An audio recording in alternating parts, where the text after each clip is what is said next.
which is the coarse and fine aggregates. Actually, dalawang pan ng aggregates natin. Meron tayong manufactured and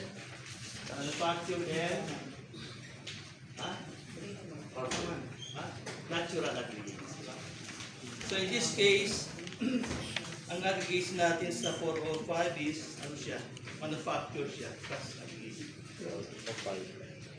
So kailangan, prior to your design list, kailangan meron tayong quality test ng ingredients natin.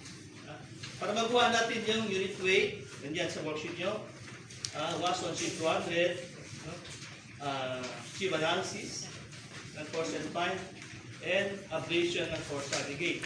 Sa baba.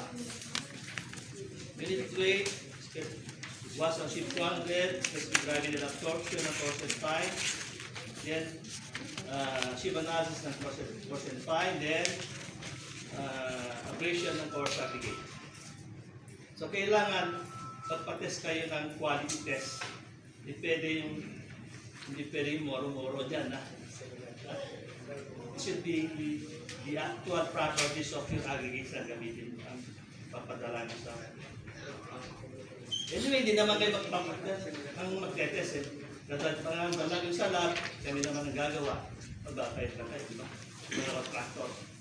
Para actual properties yung makuha natin. Diba?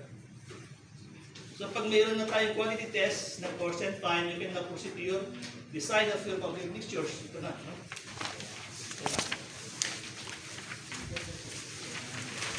Item 405, nandyan yung properties ng aggregates sa taas, yung specific gravity ng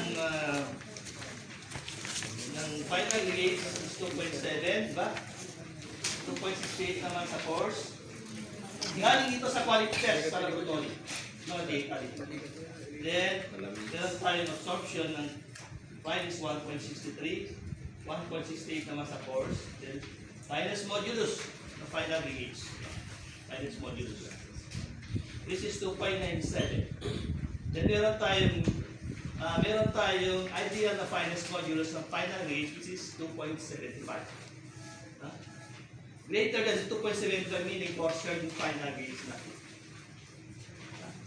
Take note, ang maximum size ng fine natin is 3/8 passing. If I say maximum passing 3/8 siya. So ang ideal natin na finest modulus is 2.75. Greater than that is meaning coarser yung fine aggregates natin. Then meron tayong unit weight. No? Then meron din tayong dito yung size ng aggregates natin, no?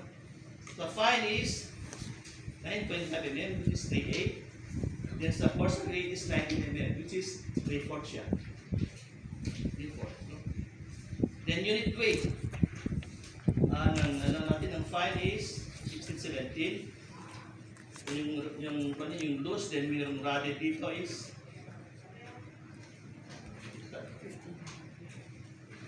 yung radius niya is 1724. Sa force naman is 1590, 1658 sa yung radius niya. Then meron tayong yung cement factor. Ito yung cement factor natin sa design is 7 tons per cubic meter. Then meron tayong specific gravity ng cement, ito 3.09. So kailangan magpatest din kayo ng cement para meron tayong gamitin na specific gravity. Pwede naman na-shoot kayo. Kung ano yung cement na gagamitin dito, kailangan yung actual specific gravity. It's either Portland or Portland type 1 or Portland type 1. Dalawang klase ng cement na ginagamit natin. Then, meron tayong slab dito, required slab sa design.